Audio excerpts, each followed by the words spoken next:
There are so many different streaming services out there at the moment. Trying to find the content you want to watch but having to switch between different apps can be slow and aggravating.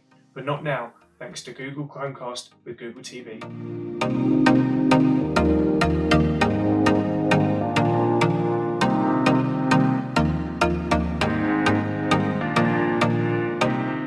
So what is a Chromecast? A Chromecast allows you to stream any content from either your phone or your tablet onto your TV through your Wi-Fi network. All it takes is one of the Chromecast HDMI dongles inserted into the back of your television. With these, you have three options. You have the standard Chromecast, which will stream any content in 1080p HD. You have the 4K dongle, which, as you can guess, streams your content in 4K. And you have now the Chromecast with Google TV. So what is Google TV? It is essentially a Chromecast 4K, except it now has a remote control that allows you to control its user interface. Here, you can consolidate all of your streaming services such as Netflix, Amazon, YouTube, BBC iPlayer, to name a few, all in one place to create a list of content that suits you. So let's take a look at the controller. It comes in three colours. You have the snow white, you have sky blue, and you have sunrise pink. It's a decent size, fits nicely in the hand. Due to its rounded edges, it's very comfortable. You've got what looks like a scroll wheel at the top, but actually is just up, down, left and right to navigate the menus, with the action button in the centre. You have the back button, the Google Assistant, home, mute mic, and a dedicated YouTube and Netflix buttons. And then at the bottom you have the power on and off and the source button. Using the back button whilst viewing content keeps you inside that streaming apps UI, as opposed to pressing the home button that takes you straight back to the Google Home.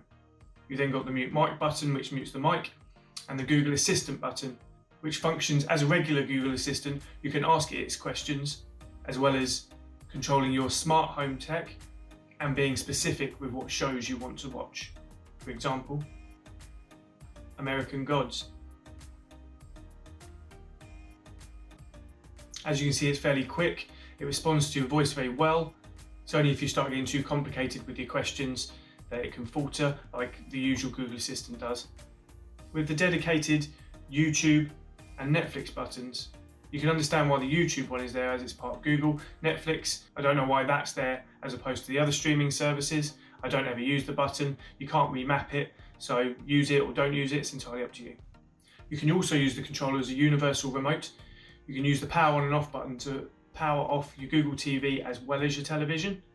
And then there is a volume rocker on the side, which allows you to control the volume. The remote control also works via Bluetooth rather than IR, which means you don't have to point it at the screen for it to function. You can point it wherever you like and it will work. So let's go and take a look at Google TV.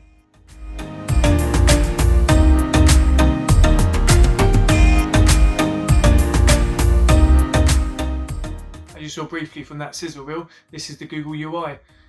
It's nice and simple, easy to navigate. You've got the main headings along the top: For You, movies, shows, apps, library. The For You section is where Google suggests shows and movies that it thinks you'll like based on your watching habits. Movies is obviously all your movies, shows, apps. On the app section, you can individually select each app, or you can search for apps and add new ones to your device, which then feeds into what you're able to watch. And on your library, you've got your watch list movies and your purchase movies. So anything you purchase through the Google Play Store or on here will show up there. Like I said, very simple, easy to navigate. You can watch the individual movie or show by clicking on it. Just click watch now, add things to your watch list, and then tell Google whether you've watched it and rate it. And all the content is broken down into subcategories.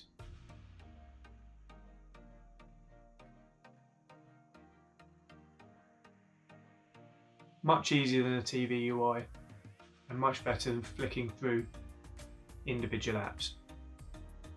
I really like the Google TV. If you're already part of the Google ecosystem, then installing it's easy if you've already got the Google Home app. If not, then it doesn't take long to download and set up.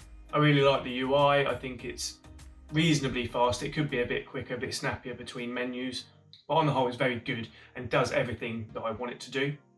If you're in the market for buying a Chromecast, there's little point in buying the Chromecast 4K, as for £10 more, I think it is, you can get the Google TV instead of the Chromecast 4K, and you get all of these extra functions as opposed to just being a streamer and casting your media onto your TV. Like I said before, I haven't compared it to any of the other streaming devices that are out there. If that's something that you want me to do, put a comment down below and we'll have a look at that. I think in just America at the moment there's YouTube TV as well, which is Google's version of a live TV service. I'm not too sure whether it's coming to this country or how long it'll be till it comes, or even the price, but it's another service that could possibly be on the horizon if you want to get rid of Sky or Virgin or other cable services that you're currently using. This is a relatively cheap and effective way at consolidating all of your streaming apps and services into one place, making your life just that little bit simpler. I've added links in the description below if you want to look at purchasing any of the Google products that I've mentioned. Some of them are Amazon affiliated links, so by clicking on them you help me out, and any purchases you make, if you can use those, would be great. Thank you for taking the time to listen to me, and I'll see you in the next one.